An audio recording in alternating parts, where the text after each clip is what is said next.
Alteração, suspensão e interrupção do contrato. Alteração do contrato de trabalho. Regra geral. Artigo 468 da CLT. O contrato de trabalho não pode ser alterado livremente. Só pode haver alteração se: primeiro, houver mútuo consentimento ou não causar prejuízo ao empregado. A alteração ilícita é inválida quando causa prejuízo ao trabalhador ou é imposta unilateralmente. A alteração lícita, ela ocorre quando há acordo entre as partes e não há prejuízo. Jus variandi é o poder do empregador de alterar pequenas condições do trabalho, como, por exemplo, mudança de horário, mudança de setor ou uma organização interna. Lembrando que tem um limite, né? O limite não pode causar prejuízo ao empregado. Reversão de função. O empregador pode retirar a função de confiança e, como consequência, ele perde a gratificação e não há direito adquirido. Próximo ponto. Suspensão do contrato de trabalho. O contrato fica parado, mas sem efeitos principais. Durante a suspensão, não trabalha, não recebe salário e não conta tempo de serviço. Exemplo desse tipo é o auxílio-doença após 15 dias, licença não remunerada, suspensão disciplinar e a greve em regra. Próximo ponto, interrupção do contrato de trabalho. A interrupção continua produzindo efeito mesmo sem trabalho. Durante a interrupção, o que acontece? Não trabalha, mas recebe salário e conta tempo de serviço, como, por exemplo, as férias, os feriados, a licença maternidade, as falsas justificadas, o repouso semanal remunerado. A diferença de suspensão para interrupção. A suspensão não trabalha, não recebe salário, não conta tempo. A interrupção não trabalha, mas recebe salário e conta tempo. Enquanto a suspensão zera tudo, o trabalho, o salário e o tempo, a interrupção continua com o salário, mesmo não trabalhando. A licença maternidade é a interrupção, porque recebe o salário.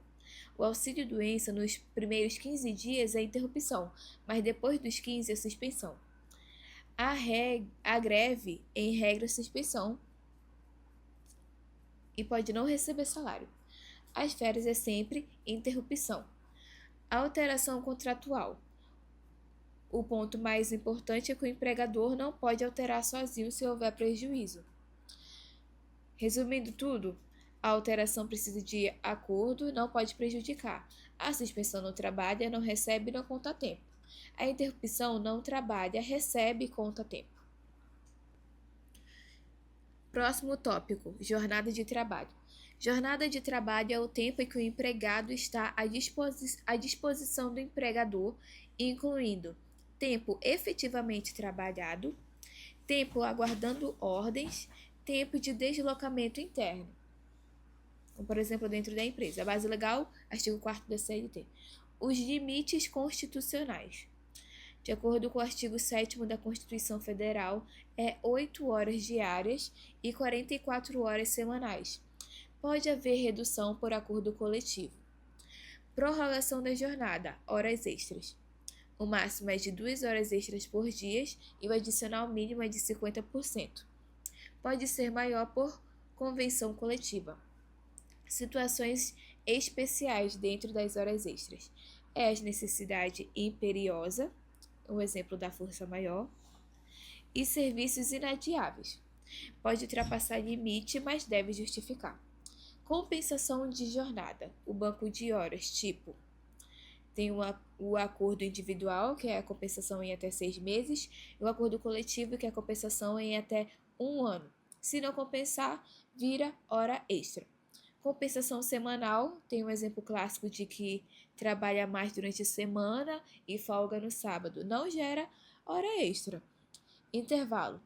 O intervalo intra-jornada do artigo 71 da CLT tem a duração de 15 minutos para a jornada de até 6 horas e as jornadas com mais de 6 horas, o intervalo tem que ser no mínimo de 1 hora.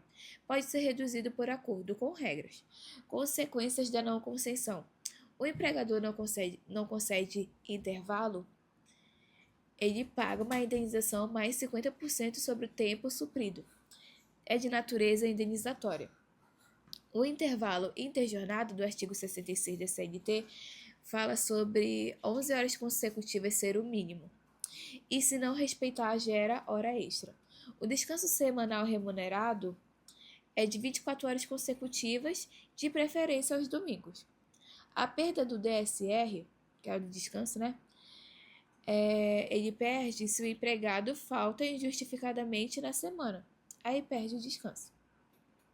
Quanto ao trabalho noturno, urbano é das 22 horas até 5 horas da manhã. Aí tem as regras especiais, que é o adicional de no mínimo 20% e a hora reduzida para 52 minutos e 30 segundos. A consequência é que trabalha menos, mas recebe como se fosse uma hora a mais. Prorrogação do noturno. Se continuar após 5 horas, mantém o adicional noturno.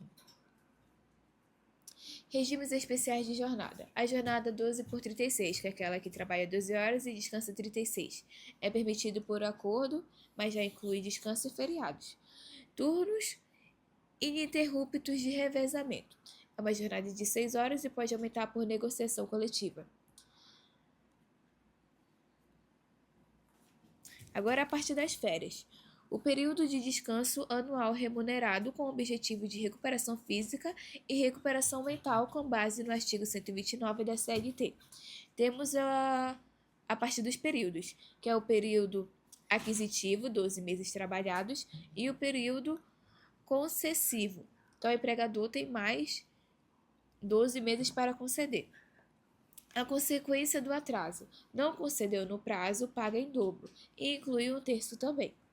A duração das férias depende das faltas injustificadas. Se faltou 5 dias e não justificou, ainda tem os 30 dias de férias. De 6 a 14 faltas é 24 dias de férias. De 15 a 23 faltas é 18 dias de férias. E de 24 a 32 faltas é 12 dias de férias. Mais de 32 faltas injustificadas perde as férias.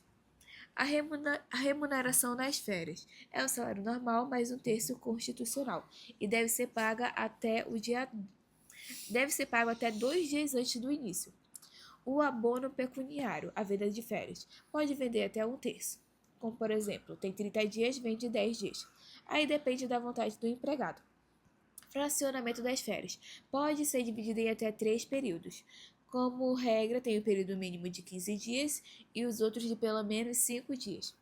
Quanto às férias coletivas, são concedidas a todos ou parte da empresa e pode ser dividida em até 2 períodos. A parte de situações especiais. Durante férias, não pode trabalhar e não pode prestar serviço ao mesmo empregador. Doença durante as férias. Vai suspender as férias? Não interrompe as férias.